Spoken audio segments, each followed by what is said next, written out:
Broadcast engineering consultant India limited तरफ requirement आसी जोटा कि गोटे इंडियन गवर्नमेंट गोटे कंपनी तो ता तरफ 400 प्लस वैकेंसी रिक्वायरमेंट आसी जो कि क्वालिफिकेशन जदि आम देखा ए 10th +2 नहीं कि तो आपण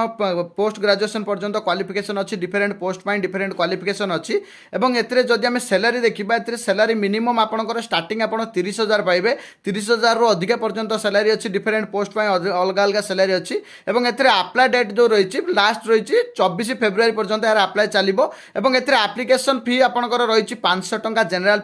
पाई जेनेल ओबीसी पाई और SC ST ओमेन रही 250 टंका और ए अप्लाई रही ऑफलाइन मोड रे अप्लाई हे तो अप्लाई केमी करेंगे मुझे देदेवि तार अप्लायर पीडीएफ टी आपको देदेवि पीडीएफ रे संपूर्ण डिटेल्स लिखाई आपको स्पीड पोस्ट करने पड़ो और जो पेमेंट टी आपको डिमांड ड्राफ्ट करने पड़ो डिमांड ड्राफ्ट करके अप्लाई करेंगे जो मैंने अप्लाई करने चाहते हैं पीडीएफ मो पाखु नहीं पारे टेलीग्राम चैनल में जॉइन होगी पीडीएफ मो पाखु नहीं पारे पीडीएफ रे लिखा अच्छी आप क्यों पोस्ट अप्लाई करने चाहते हैं तार क्वालिफिकेशन संपूर्ण डिटेल्स से मेंशन अच्छी आपण मैंने जब अप्लाई किसी प्रोब्लेम है मुझे टेलीग्राम रे कहीदेवी आपण मैंने केमी अप्लाई करेंगे जो मैंने अप्लाई करने इंटरेस्टेड अच्छा मतलब टेलीग्राम रे मेसेज करूँ मुझे पीडीएफ टी तो टेलीग्राम चैनल में अच्छी आपने पाइबे किंतु अप्लाई रे जब आप किसी प्रोसेस रे प्रोब्लेम होची आपण मते टेलीग्राम रे मेसेज करके तार सॉल्यूशन पाई परिबे जदि वीडियो टी आपण मानको भल लागि थाए त निहाती शेयर करिवे देखा नेक्स्ट वीडियो रे थैंक यू फॉलो करिया पई जमा भी भूलिबेनी।